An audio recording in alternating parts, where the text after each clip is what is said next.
සුබ දවසක් වේවා හැමෝටම. ඉතින් ඔයගොල්ලෝ දන්නවා ඇති දැන්ටමත් මම කොහෙද ඉන්නේ කියලා. මම ඉන්නේ රොමේනියා බුකරෙස්ට් වල රෙවොලූෂන් ස්ක්වයර් එක ගාව. ඉතින් මෙතන ගැන ලොකු ඉතිහාසයක් තියෙනවා. ඒ ඉතිහාසය කතා කරන්න තමයි ආවේ. ඔයගොල්ලෝ දන්නවා මීට අවුරුදු කීපයකට කලින්, ඒ කියන්නේ අපි අවුරුදු 100 200 පස්සට යන්න ඕනේ නැහැ. මීට අවුරුදු 36කට කලින් රොමේනියාව කියන්නේ කොමියුනිස්ට් රටක්.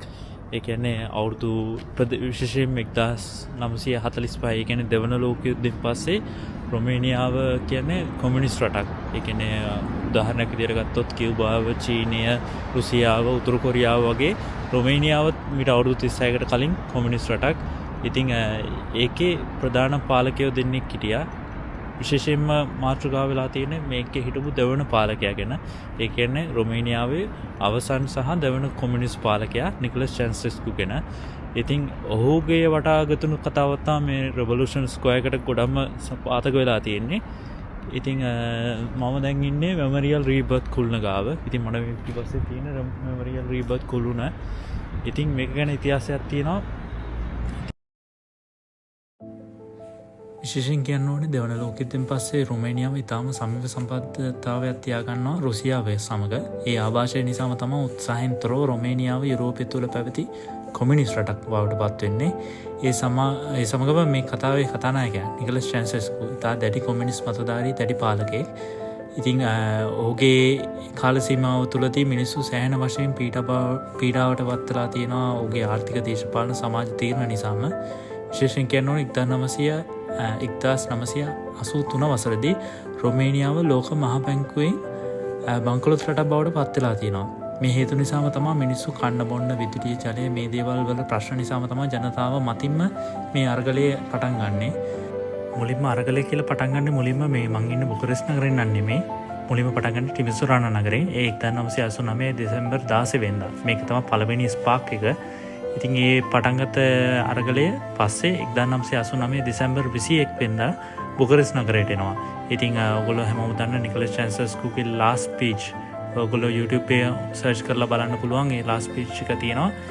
අනිවාර්යෙන් ඔයාලා මේ වීඩියෝ එක හොයලා බලන්න YouTube එකෙන්. මොකද ලොකු වටිනාකමක් තියෙනවා. ඉතින් මම මේ ඉන්න ගොඩනැගිල්ල තමා කොමියුනිස්ට් පක්ෂයේ ප්‍රධාන ගොඩනැගිල්ල. ඉතින් මේ ගොඩනැගිල්ල ඉදම් මතේ නම් තමා ඔහුගේ අවසාන කතාව කරන්නේ, ලාස්ට් ස්පීච් එක කරන්නේ. ඉතින් ඒ වෙනකොටත් පරක්කු වැඩි. මොකද ඒ වෙනකොටත් මිනිස්සු නොසන්සුන් වෙලා තියෙන. මොකද 1989 දෙසැම්බර් 2021 දවස්වල වන විට ටිමිසොරානා නගරේ විශාල සංඛ්‍යාවක් 1000කට අධික සංඛ්‍යාවක් මේ රෙවොලූෂන් එක නිසාම මිය ගොස් තිබෙනවා. අරගලය නිසා මිය ගොස් තිබෙනවා. මොකද ඔහු අණ කරලා තියෙනවා පිටිතපා ඝාතනය කරන්න. ඉතින් ඔය තත්ත්වෙත් එක්ක මේ බුකරෙස්ට් නගරේ නොසන්සුන් වෙලා තියෙනවා. ඒ නොසන්සුන්තාවයෙන් පාලනය කරගන්නට ඔහුට හැකියාවක් ලැබිලා තිබෙන්නේ නැහැ. ඒ අනුව ඔහු 1989 දෙසැම්බර් 22 වෙනිදා මේ ගොඩනැගිල්ලෙන් පලා යනවා තර්ගෝවිස්ට් කියන තව නගරයකට. ඉතින් ඔහු ඒ හැංගිලා ඉල්ලලා දවස් කීපයකට පසු යුද හමුදාව මගින් අත්අඩංගුවට පත් වෙනවා. මොකද මුලින්ම ඔහුට සහාය ඇතිව තිබුණු යුද හමුදාව පසුව ඔහුට විරුද්ධ වෙනවා. ඉතින් ඒ අනුව 1989 දෙසැම්බර් 25 නත්තල් දවසේ රොමේනියාවට ඉතා විශේෂ දවසක්. ඉතින් යුද හමුදා අධිකරණයක් මගින් ඔහු වැඩිකරු වෙනවා. ඔහුත් ඔහුගේ පිරිතත් එලිනා චාන්සෙස්කුත් වැඩිකරු වෙනවා. ඉතින් නියෝග කරන්නේ වෙඩි තබා ඝාතනය කරන්න. ඉතින් 1989 දෙසැම්බර් 25 ඒ විදිහට වෙඩි තබා ඝාතනය කිරීමෙන් පස්සේ නිකොලස් චාන්සෙස්කු කියන නාමයත් නිකොලස් චාන්සෙස්කුගේ කොමියුනිස්ට් සේනයත් ඒ විදිහට බිඳ වැටෙනවා. ඉතින් මේක තමයි මේ රෙවොලූෂන් ස්ක්වයර් එකේ වැදගත්කම. මේක තමයි කතාව ඉතාම කෙටියෙන් සරලව. ඒ වගේම මම තව වීඩියෝ කරන නිකොලස් චාන්සෙස්කු ගැන. ඉතින් ඔහුගේ කරපු කියපු දේවල්, ඔහු ඝාතනය වුණු දේවල් හැමදේම කොහොමද උනේ කියලා මම තව වීඩියෝ කරනවා.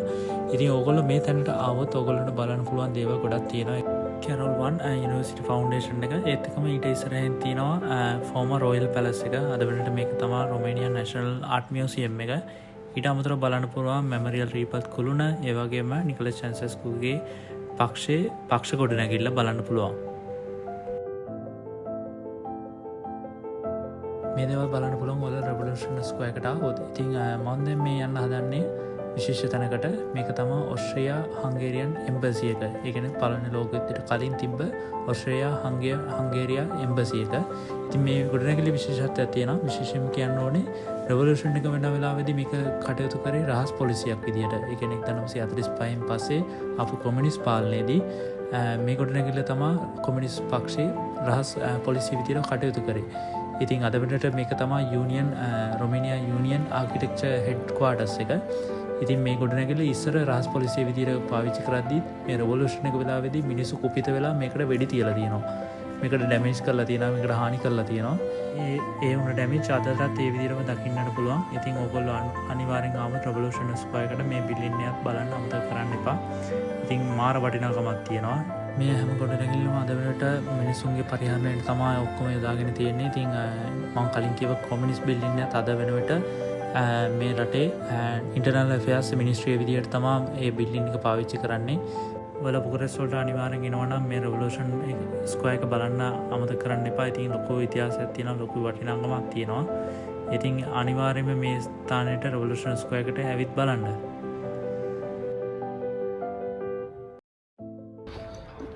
හරි, අපි දැන් කතා කරලා හිටිය රෙවොලූෂන් එක ගැන. ඉතින් මම මාතෘකාවට එන්න බුකරෙස්ට් නගරය කියන්නේ ගොඩක් ලොකු සිටි එකක්. ඉතින් ගොඩක් ලොකු සිටි එකේ ගොඩක් මිනිස්සු ඉන්නවා. ඒ වගේම ගොඩක් දේවල් කන්ට්‍රෝල් කරන්න තියෙනවා. ඒ කන්ට්‍රෝල් කරන්න ඕනකම නිසා බුකරෙස්ට් සිටි එක සාමාන්‍ය සෙක්ටර් 6කට බෙදලා තියෙන්නේ. සෙක්ටර් එකේ ඉඳන් 6කට බෙදලා තියෙන්නේ. ඉතින් හොඳම උදාහරණය තමයි අපි දැන් කොළඹ ප්‍රදේශය ගත්තොත් එහෙම කොළඹ අර 1 2 3 4 ඒ වගේ කොටස් වල බෙදලා තියෙන්නේ. ඒ වගේ බුකරෙස්ට් නගරෙත් මේ කොටස් 6කට බෙදලා තියෙන්නේ. සෙක්ටර් 1 2 3 4 5 6 කියන නගරවලට. ඉතින් ඔය හැම සෙක්ටර් එකකටම අදාළව සබ් මේයර්ස්ලා 6 දෙනෙක් ඉන්නවා. ඒ සබ් මේයර්ස්ලා 6 දෙනාටම වක් කියන්න ප්‍රධාන මේයර් කෙනෙක් ඉන්නවා. ඒ කියන්නේ මේන් මේයර්. ඉතින් ওই විදිහට සෙක්ටර් 6ට බෙදලා තියෙන එකේ සබ් මේයර්ස්ලා 6 දෙනයි. ඒ 6 දෙනාටම වක් කියන්න මේන් මේයර් කෙනෙක් ඉන්නවා. ඉතින් දැන්ට වර්තමානයේ රටේ ජනාධිපති නිකෝස් ටෑන් කියන පුද්ගලයා තමයි මේ අවුරුදු ගානකට කලින් මේ රොමේනියාවේ මේ බුකරෙස්ට් නගරයේම පිගෙන සෙක්ටර් 6ටම වගකීම් ප්‍රධාන මේයර්. ඉතින් මම මේ කතා කරන්න යන්න හදන්නේ යන්න හදන්නේ සෙක්ටර් 1 එකට අදාළ මියුනිසිපල් කවුන්සිල් එකට. ඒ කියන්නේ සෙක්ටර් 1 එකට අදාළ තියෙන පරිපාලන ගොඩනැගිල්ලට. ඉතින් ඒ ගොඩනැගිල්ල ඉස්සරහා මේ රෙවොලූෂන් එක ගැන පොඩි විස්තර වගේ අදාලා තියෙනවා. ඒක බලන්න තමයි මම යන්නේ. ඉතින් ගොඩක් සීතල එළිය.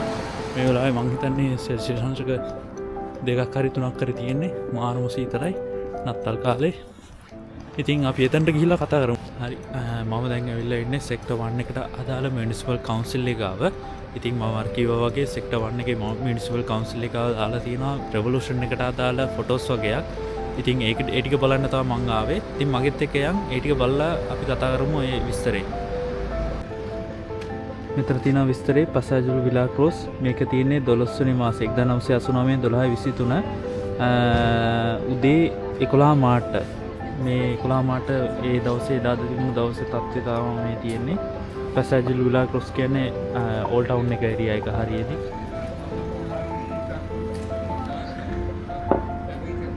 මේ බුලෙවාදුල් මගේරු ස්ට්‍රීට් එක 12/21 හවස 4ට. මේ කියන්නේ රෙවොලූෂන් එක පටන් ගන්න.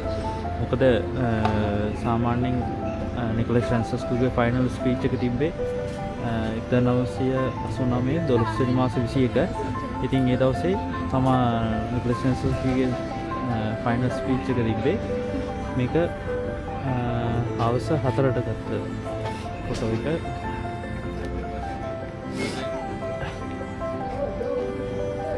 මේකත් මගේ රුවල 12 වෙනි මාසේ 21 දවල් 12ට දවල් 2ට.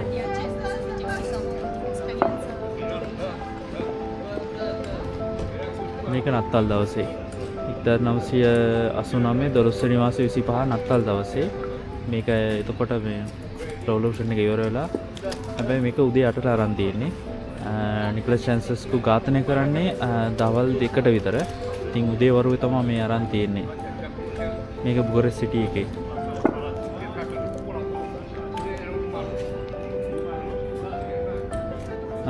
මේ තියෙන පීඩ රෙවොලූෂන්. මේක තමයි රෙවොලූෂන් ස්ක්වයර් එකේ. මේ දැන් පේනවනේ අර මං කියව විස්තරේ ටිමිසෝරාවල වලින් තමයි මුලින්ම මේ රෙවොලූෂන් එක පටන් ගත්තේ කියලා. ඉතින් ඒ පටන් ගත්ත විස්තරය තමයි මේ තියෙන්නේ. මේක හරියටම 1989 12:22 හවස 4:45ට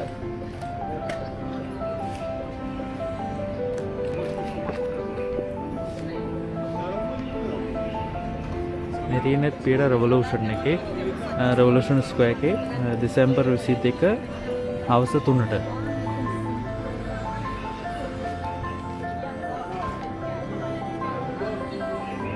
රෙවොලූෂන් ස්ක්වයර් එකේමයි හවස 4ට ඒ හිතා ගන්න පුළුවන් කොච්චර සෙනග ඇවිල්ලා තියෙනවද කියලා.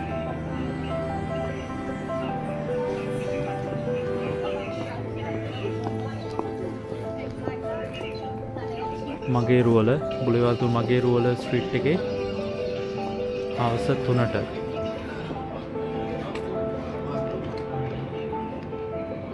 රෙවොලූෂන් ස්ක්වයර් එකයි මේක ඇවිල්ලා තමයි නිකලස් චාන්සෙස්කුගේ ඒ කියන්නේ තිබ්බ ප්‍රධාන පක්ෂයේ පක්ෂ මූලස්ථානයේ. මෙතන ඉඳන් තමයි එයාගේ ලාස්ට් ස්පීච් එක කරේ. ඉතින් මේ තියෙන එතන ඒ ස්ථානයේ 12:22 හවස 4:15ට. එතකොට 12:22 වෙද්දී නිකලස් චාන්සෙස්කු මේ ගොඩනැගිල්ලෙන් ගිහිල්ලා ඉවරයි.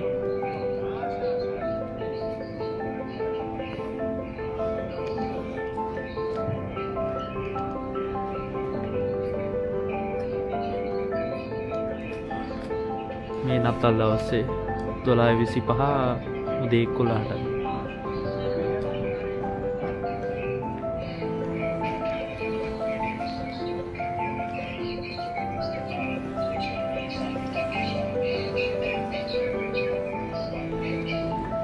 කැලිය වික්ටෝරියා ස්ට්‍රීට් එකේ උදේ වරුවේ 12:17 රෙවොලූෂන් එක ඉවරලා නිකලස් චාන්සෙස්කු ඝාතනය කරාට පස්සේ කැලිය වික්ටෝරියා ස්ට්‍රීට් එකේ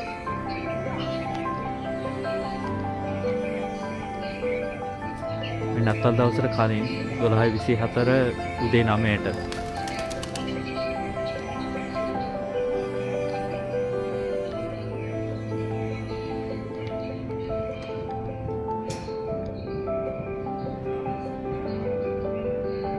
හිතා ගන්න පුළුවන් කොච්චර සෙනගක් ඇවිල්ලා තියෙනවද කියලා.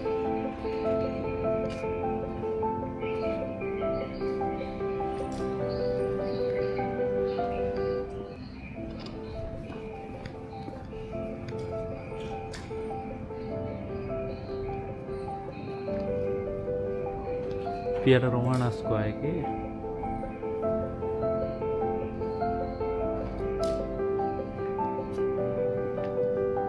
ඩොෆ්‍රෙන්ටි 22:12 1989 උදේ 11ට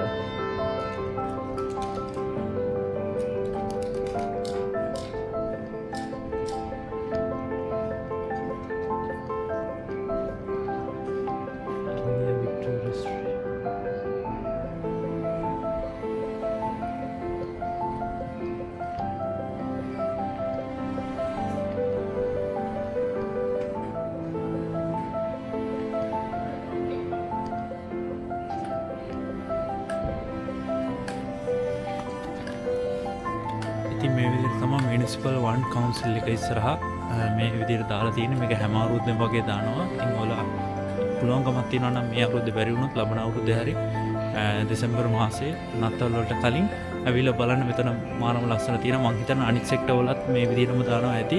මට ඒ ගැන අයිඩියා එකක් නැහැ. මං ගොඩක්ම ලොකුවට ක්ලෝස් එකේ තියෙන සෙක්ටර් 1 එකේ රෙවොලූෂන් ස්ක්වයර් එක ගාවට. මොකද මේ මට ගොඩක් ළඟයි රෙවොලූෂන් ස්ක්වයර් එකයි සෙක්ටර් 1 මියුනිසිපල් කවුන්සිල් එකටයි. මම එකයි මෙතනම ආවේ.